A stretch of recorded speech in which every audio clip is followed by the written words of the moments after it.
There's no realistic scenario where we're transitioning out of anything to anything. This isn't a transition, it's an expansion. The future is a bigger circle.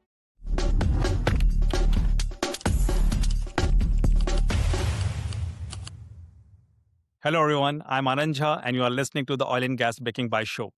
Today, I'm happy and excited because we'll be joined by Greg Matlock, Global Energy and Resource Tax Leader at Ernst Young. Greg sits at the intersection of energy, capital, and policy, advising companies, investors, and firms across oil and gas, renewable energy, and emerging technologies. Today's conversation is about how capital decisions are shaping the future of energy and also biases behind these capital decisions. So with that, let's deep dive into Greg's journey and also get his views about this industry. Greg, thanks for joining me today. Anand, thanks for having me. I'm excited to be here with you. I'm really looking forward to this one. As I said, that's not my core. I'm a technology guy, an engineer, but I want to learn more about this capital decision and the investment in this energy world. I know this is very, very important. But before we deep dive into all the energy discussion, I want to start with your journey, Greg.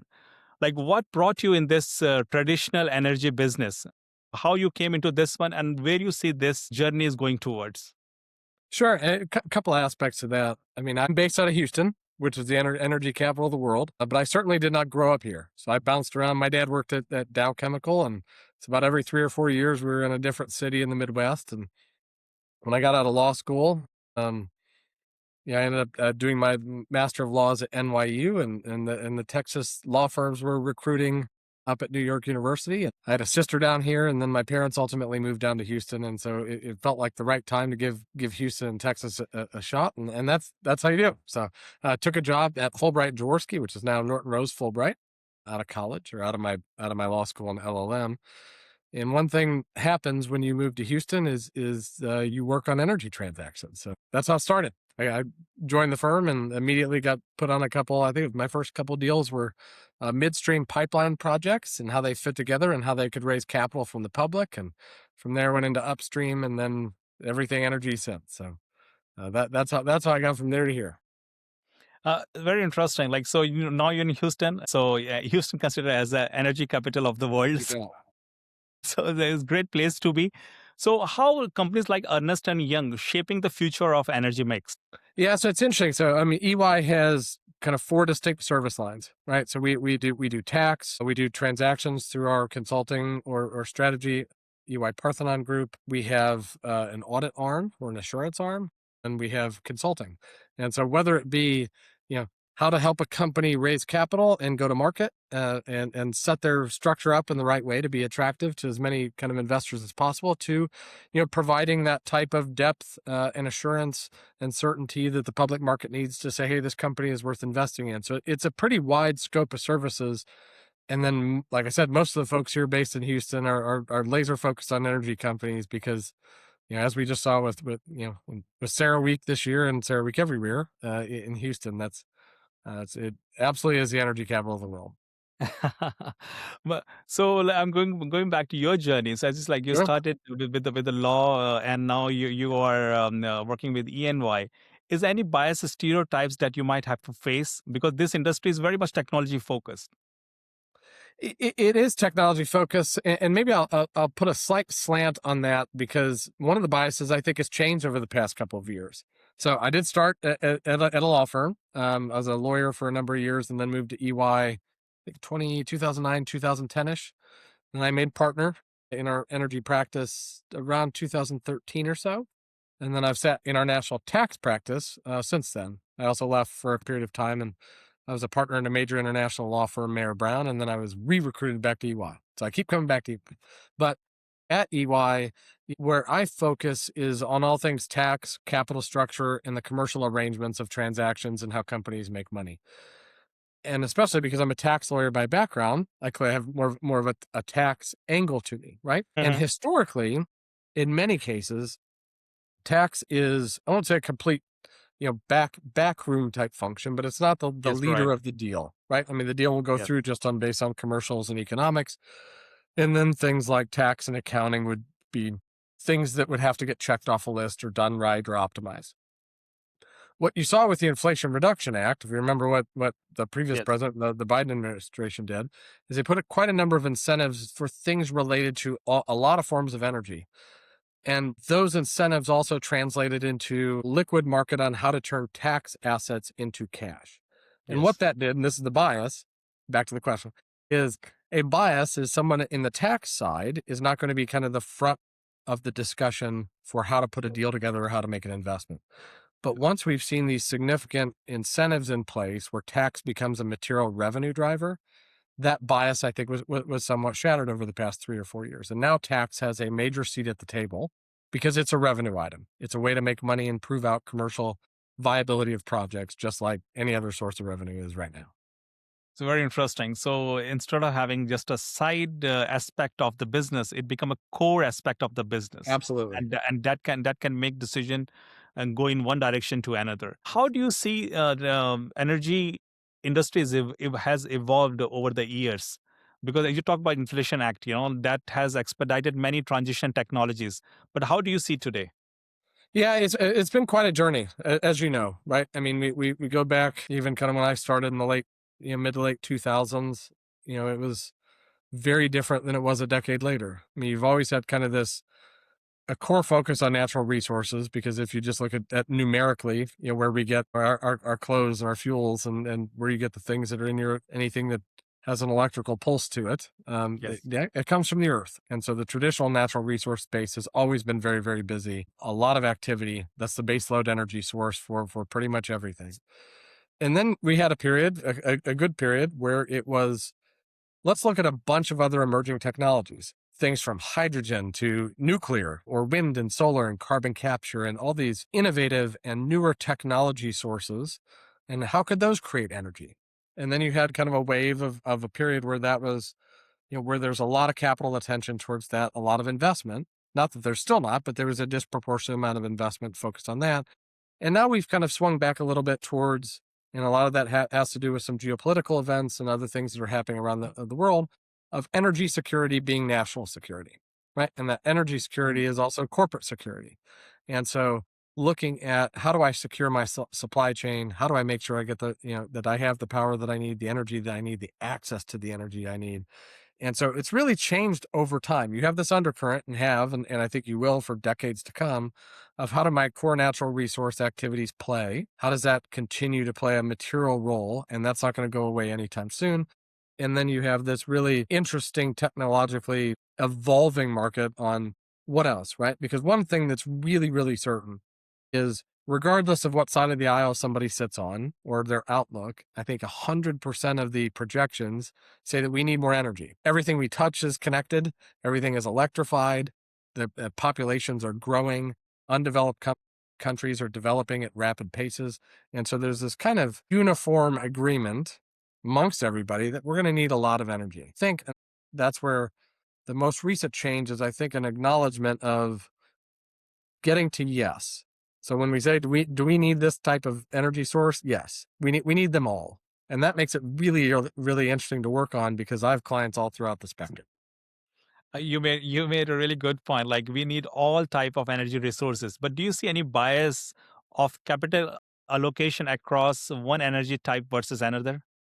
You have, and you certainly see periods in which those biases ebb and flow, right? So, like I said, back when from maybe 2022 and 2023, and maybe a little into 2024, but mostly those 2 years, you definitely saw a bias into incremental and marginal capital expenditures being dedicated towards renewable energy and emerging technologies. Now you're seeing maybe a little more priority coming back to the core natural resource side. So as geopolitical events change, as political events change, you definitely see those biases kind of ebb and flow a little bit. You're going to have kind of the core support on either of those that exists no matter what kind of the current winds change. Because one of the interesting things, at least I see in my practice, is there's a significant difference between companies that have the 10, 20, 30, 40, 50-year investment horizon that are looking at long-term Mm. strategies versus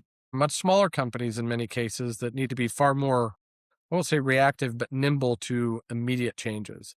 And that's where I think you'll see the biases, or at least the evidence of the bias, becomes a little more pronounced. And I saw the same trend, Greg, actually. Like in the past, when I started my journey in the energy industry, everything is about 20 years and longer. But Right. I have like some recent conversations. Now they're talking about 7 to 10 years, like for some of the assets. They are Right. saying I just wanted to run these assets to failure. I want to minimize my operational cost. I'm looking for more efficiency, so I'm looking for the cheapest option available. And it used to be other way around. Like this industry was considering as a platinum industry, so even the specs, the product they were using, the technology they were using, they were always on the top of the notch. But that's not the case. Do you see this something similar in your conversations? Yeah, I think it depends. It definitely depends on kind of the group, the type of investor, the type of capital that you're talking to. My client base has vastly different time horizons on investment, right? It could be very, very short to that 7 to 10 years, to the ones that are, 20 plus, 30, 40 years down the road, which I think adhere to your previous statement on kind of that long-term strategy. Mhm. So it's all over the place, but that it really makes it fascinating, especially for someone like me who works on, kind of the transactional side and the capital raise side, is because things can change relatively quickly. And because we keep opening up new sources of energy and then a renewed interest in kind of the traditional forms of energy, you get exposure to so many different things, which keeps your job fun, right? You get to learn Yes. into. I mean, I went in. I'm on the finance side, so I was a finance major at Michigan State, and then I obviously went into law and became a tax lawyer. But my dad was a chemical engineer, and so, I always thought he could do his science stuff, and I'll stay on the finance side. And now what I found as an adult working is I really like the science stuff. Right, you really get into the weeds of what makes this work, and how does that translate into an incentive, and why would that be better or worse from a capital perspective. So it's an evolving, dynamic space for anyone, especially those looking at getting into careers. And I think that the perception of the energy industry also has ebbed and flowed over time, but it is a dynamic industry that's extremely rewarding, and you get exposure to a lot of things. So it's been very, very fun.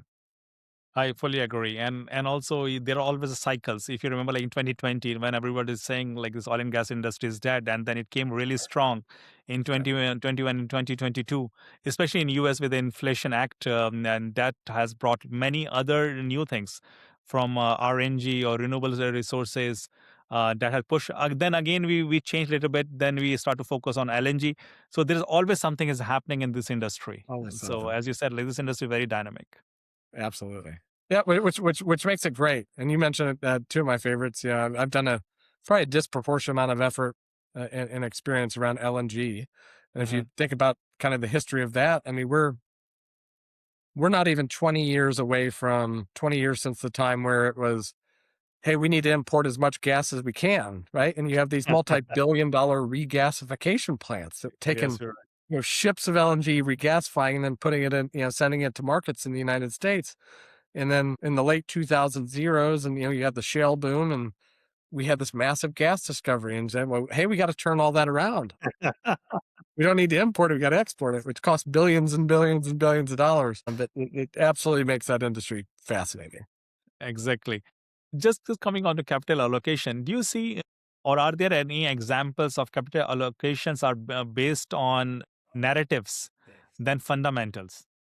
I think at the end of the day, I would say partially, but at the end of the day, and this is what has been fascinating, also, touching everything from core mining and metals projects to everything, even going back to algae in the late 2000s. I worked on a couple algae related projects. I think at the end of the day, the projects have to make economic sense. And so a lot of the discussions start with the narrative around, hey, does this fit a strategy that I'm going with, or a story that I need to be able to tell the market, or maybe a story that's really important to my corporate culture longer term.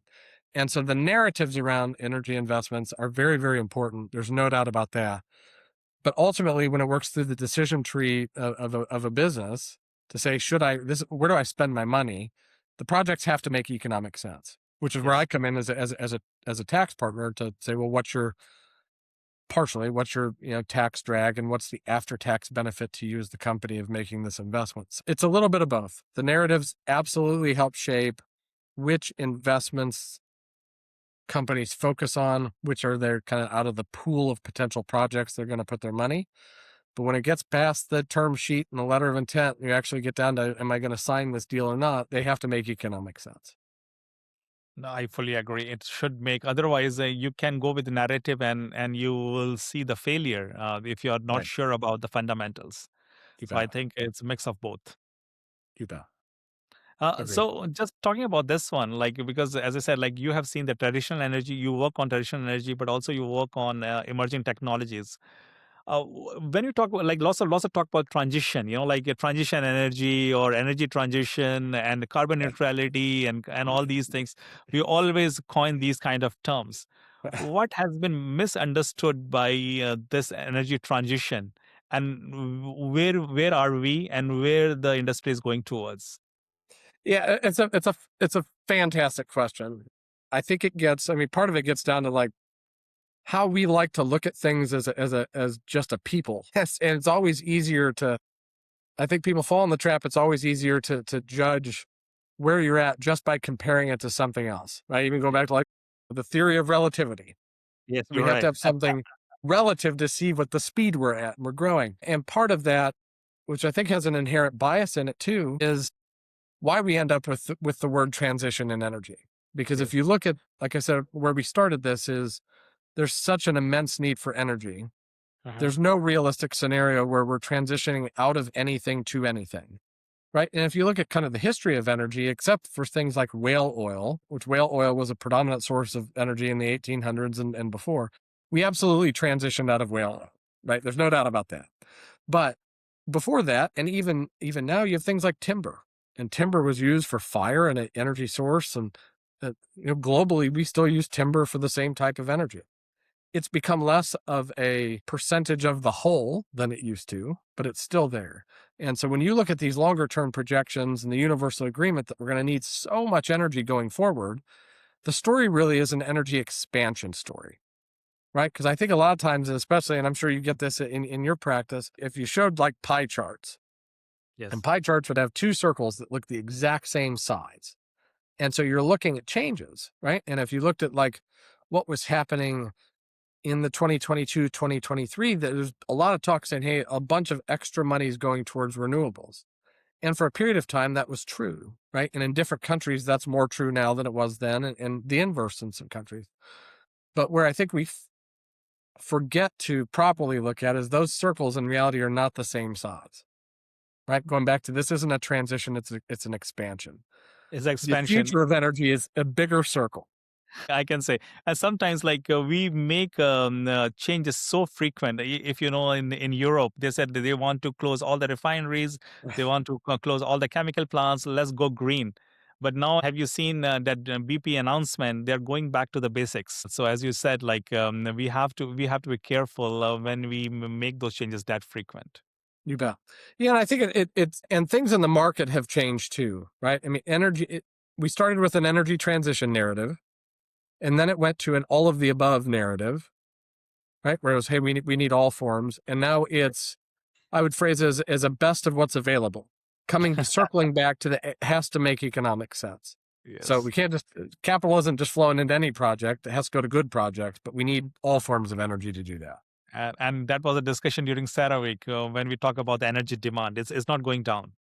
No, it's So not. you need all form of energy, and also it should make sense. Otherwise, projects might not move. You bet. I mean, coming back to, like, this text topic, as I said, like, it's new for lots of our listeners. Any examples do you like to share, like, where the project was not making sense, but then you brought this tax angle, and suddenly project became viable? Yeah, I mean, it does a couple of things, right? I mean, I think if you look at where tax is now, and we kind of referenced this before, it's no longer just viewed as a cost. It's a risk management tool, and in many cases, when you factor in incentives that could improve returns, it's a revenue driver for the company. And so it's moved from the back office to the boardroom, and it's no longer just about compliance. It can be a competitive edge and a competitive tool to your business. So when you look at policy shifts, and we reference the Inflation Reduction Act, or things like carbon border adjustments or Mhm. items like that, they aren't just tax rules. It's also indications and signs of where different countries are incentivizing certain types of activities. And so tax, economic, and geopolitical resilience, I kind of put those together. That's kind of the new return on investment. People are looking at, how can I be resilient? And you referenced CERAWeek, and one of the things that was fascinating about CERAWeek was it was this interesting kind of dichotomy of recognizing two things that have to be really, really true. One is you have to remain confident in a longer term strategy, but you have to be nimble enough to adjust to short term disruption. And that's very easy to say that, and it's really, really hard to do it, right? And tax can play a role in both of those, for sure. Seems like you already answered my next question, but let me ask, like, Sure. just to underline this thing, just to emphasize, when you talk about these energy leaders, how they can balance long-term strategy versus risk. So how can they do both at the same time? Yeah, well, and I think it goes back to how they've been looking at things for quite some time. For decades, the global energy strategy was built primarily on efficiency. Companies went wherever the resources were the cheapest. How could I produce? Obviously, safety is an undercurrent to everything. But today, that pillar has been augmented, it's been added by security. And that's what you heard at Yes. CERAWeek. Geopolitics is no longer background noise for the CEO. It's No. now a driver of where they want to build, who they want to partner with, how they price risk. And it's that last piece that gets really, really challenging, because energy companies are really good at risk. It's downhole risk, it's production risk, it could be technology risk. There are things around the industry, whether old and predictable or kind of new and emerging, that I think some really, really smart people in this industry, from the technology side all the way to the operation side, have been focused on. And how do I evaluate that risk? And now what you have is, we're not dealing with just commodity risk anymore. The CEOs and the companies are focusing on geopolitics, because those are playing an outsized role in strategic evaluation. And you heard a lot about that at CERAWeek. Definitely, definitely. Also brings me to something for our listeners. If somebody wants to enter this kind of consulting field, like Ernst and Young, like where you work, what kind of skill set or mindset you're looking for? Yeah, so skill sets all over. I mean, all type. I have a finance background. We have folks with all sorts of college majors, right? I mean, it really comes down to: do you have an inquisitive mind? Do you want to make a difference? Do you want to work hard? You want to try to solve a problem? And I think some of the large consulting firms, and especially and I'm biased, but EY, I think does a really, really good job of trying to find people who really want to work hard and make a difference, right? And how can I help figure out what that next is for tomorrow, right? You have kind of the now, next, and beyond, and it's you see all the change that's happening, both on the politics side and then the technology side, and who knows what this looks like 6 months, a year, with all the AI changes, right? And we Yes. do a significant amount. I've been on multiple calls even today on some of the new tools that we're bringing for AI. So how do people kind of get into this? I mean, tax specific is a pretty defined path. I mean, that's more of a finance or a CPA, or if you go the lawyer route like I did, that's law school, and then probably a tax degree. I think you're seeing a change in diversity of thought, diversity of experience, diversity of backgrounds just adds such a depth and richness to any discussion. So I think there's such a wide pool of backgrounds that fit into these consulting firms. That's really great to know, because sometimes it's look like a tough task to crack these consultancy opportunities. But I think good to understand that you're looking for a diverse perspective, and anybody can be from any background has opportunity to contribute. Yeah, I think the number one thing, and I didn't fully appreciate this, and I would count my own journey as probably, obviously there's some bunch of hard work, but a lot of it's luck. And I think what you kind of evolved to understand is the importance of the network. And for someone kind of maybe more junior in their career, looking at what do I want to be when I grow up, or hey, I want to change careers. It's, I would not undervalue your network. And so I had when I started at a major law firm, one of the first thing they told me is, hey, look around this room. Most of you will end up being clients of each other. And I thought that was just interesting, because as a naive, kind of junior lawyer, I thought, well, everybody stays here. Everybody makes partner, and you just, that's just how this is. That's how I thought Yeah. this was supposed to go. And the gentleman who said that was absolutely right. It's everybody you're sitting in class with right now. Keep contacts with them. They can Yes. help you out personally, professionally, and you can be of service to them. And I Yes. think that network, at least for me, I didn't have a full appreciation of how valuable that network is. So for anybody listening, or like I said, if you're at a job or trying to get a job, or you're in college or looking at things, that's the number one thing is maintaining that network. You could pay absolute dividends for the rest of your career. I fully agree, and I have seen, especially in the energy world, this network is very close. I worked with some people in Qatar, and then I met them in Canada, and now Right. also in US. And That's right. so same people, like even in that industry, same people are moving in different part of the world. From outside, it looks really big, but when you go close, it's a very Really small small. a small community where your path intersects each other. You bet.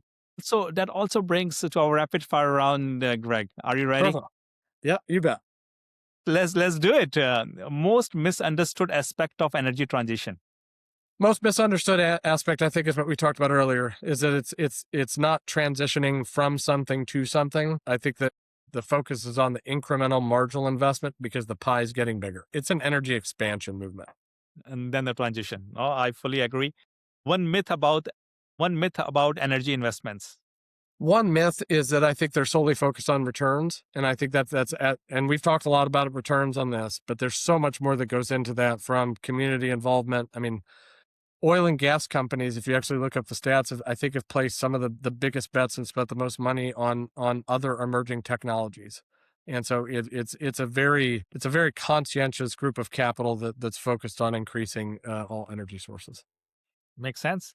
Policy versus market. Who really drives outcomes? Different in both places. So this differs all over the world, right? I mean, if you look at the energy expansion movement in the US, that was market driven before it was policy driven. And in other countries, so that's and in the US, we took an incentive based, which is a carrot based approach. Yes, right. In other parts of the world, and looking at Europe, it's a regulatory or stick driven approach. You must do these things as a license to operate. So market versus policy can vastly differ between kind of geography. I fully agree. Investor needs more. An investor needs more open-ended question. Yes. Yep, and investors need more clarity. I think investors are absolutely searching for clarity as to strategy, any kind of, I think all forms of clarity, including governments, are looking for clarity too. But I think investor in any type of additional information people can get normally make better informed decisions. And also they need continuity, because if it's changing every day, it's You very bet. hard for somebody to make a decision. And that one is last, I know this is rapid fire, but I want to hit on that because you raised an incredibly important point, is if you're looking at whether that be a system or a finance model or anything else, if you have an idea of what's possible, you can plan for it. And that's when the continuity comes from. Continuity in regime, continuity in fiscal policy, continuity in availability, reliability. If you have continuity, you can plan for it. Where you have no continuity, it's really hard to plan. If you can't plan, it's really hard to put capital. So I agree with you. Continuity is a great point. Makes sense. Toughest deal or decision you have ever made? Toughest deal is probably, that's a good question. I don't know if I've had a tough one personally. I mean, there's been a couple that I've had to work on Christmas Day. Maybe I'll call those the toughest deals. I had to juggle between building toys and marking up agreements on Christmas Day. I think I've done that twice. So That's the the deal toughest one. itself was wonderful. The people were wonderful. It's just the timing was difficult. So we'll say that. I fully understand. A habit that keeps you sharp as a leader. Being very inquisitive, right? That goes back to the science. I really like getting into the science aspect. The more you can learn about a company or your client, it just makes you better. And so taking that extra time to not just answer a question, but figure out why somebody's asking it. Why would that matter to their business? And that doesn't have to be external to a client. That could be with your boss, right? Yes. Just figuring out, hey, I'm going to answer the question you're asking me, but I'm really trying to figure out why that's important, because maybe that shapes some additional information I could get you to provide a better answer. So staying inquisitive, I think always helps you do a little bit better at your job. You made a really good point. Sometimes we are too eager to make action. Okay, let me do this before realizing what else can be done, like how it can be done better. And the people who takes little time to think outside the box, I think they make a big impression than just driven by those moment actions, like the actions you are taking in that moment. You bet. Well said. Yeah. Moving forward, best advice you have ever received early in your career? Work hard and try to be indispensable. Right. I mean, when you're moving through, and I don't think this differs if you're in a big company or you're at a law firm or an accounting firm or any job, is try to make your own path. Right. Become indispensable. So whatever that is, I equate it to back when I was getting promoted to partner. You could look at that two different ways and say, why is it taking me so long to get promoted, or why hasn't anybody recognized? Or what I did is I said, I'm gonna make it so hard for somebody not to promote me that they're gonna have to promote me. Right. And so taking advantage of that and really making your career your job and become indispensable to something, some topic, some person, it just makes a big difference. You made a really, really good point. I fully agree with you. Biggest mistake investors or operators make. Not pricing in risk, not appreciating some of the risk. Just Do you from see that? So do you see that even for the big decisions, like they are not considering risk that efficiently? Yeah, I think it's folks when I say risk, I think it can be different risk. I think when we go back to like when we had the part of the discussion was around, how investors and even boards and CEOs can focus on, say, commodity risk or price risk. Not having a full appreciation of all of your risks, that's where you end up with blind spots. So Makes what sense. could a market change on something maybe somewhat tangential or separate but analogous to what you're looking at? How could that impact your investor? So having a full appreciation of the risk, I think, is super important. Very, very important. One bias in energy industry or energy finance you would eliminate. That I would like to eliminate. I can't think of one that I'd like to eliminate. I'm sure there's a lot. Give it some more thought that I could eliminate them. I think one bias is, and maybe this is true, but I think it goes back to the discussion of how do you differentiate yourself. I Yes, think there is a bias in some of the historic kind of natural resource transactions that expertise lies in certain geographies. That's not always true, but it could be true a lot of times because expertise comes through repetition and exposure. And so, you have a lot of that expertise in Texas because a lot of the energy deals get done in Texas. So I think there's probably a little bit of bias to that would probably not true all the time, but it's probably true some of the time. and last not the least, complete this. The future of energy depends upon who? It depends on all of us. And it depends on all of us. I really like to focus on things we can all agree on. Right. And because if we could spend the rest of our lives thinking about things we don't agree on. But when it comes to energy, I think everybody agrees on we need reliable energy, we need affordable energy, we need available energy. And for the most part, I think most people agree that where we can, making energy cleaner is a good thing. Right. It doesn't have to be the first thing, but it has to be it's a good thing. And so I think if we could continually to focus on where we agree instead of where we disagree, I think this energy expansion movement can go a little quicker. You made really, really good point. Thanks, Greg. Like it was really good, and we learned a lot. But we are also coming end of our discussion. Before we sign off, if somebody listened to this conversation after 5 years, what should they think differently about capital investments and allocation? I would say that it's very complex and there's tons of opportunities to get involved. Right. This is not a uniform. It's evolving. And 5 years from now, it's going to look different. 2 years from now, it's going to look different. I think, Mhm. and I'm sure you're seeing this in your practice with the rate of adoption on technology changes. This could look different in 2 months. So no matter where you're at in your career, it's such an exciting time because energy is the foundation for almost everything we do on this planet. And figuring out how we're going to maximize that and how it works and how you can make money on it, that's going to be a big deal for decades and centuries to come. Oh, you made a really good point. And so, if somebody is listening, it's never late to enter this energy industry. Never. It has came over many, many cycles, and it's going to stay for many decades to come.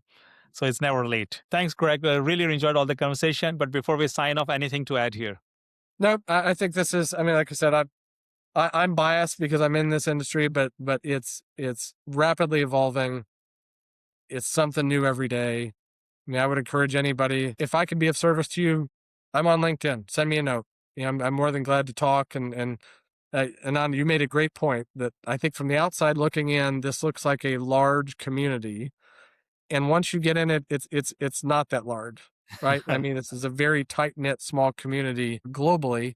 And I think that's anything I can do to help anybody who's listening. Please let me know. Shoot me a note on LinkedIn. Love to connect. That's awesome. Awesome, Greg. So with that, if today's conversation challenged your thinking about energy policy and capital, please share your comments. And also keep listening Oil and Gas Breaking Bias show, because we can break bias with one conversation at a time. So talk to you next week. Have a great day. Thank you.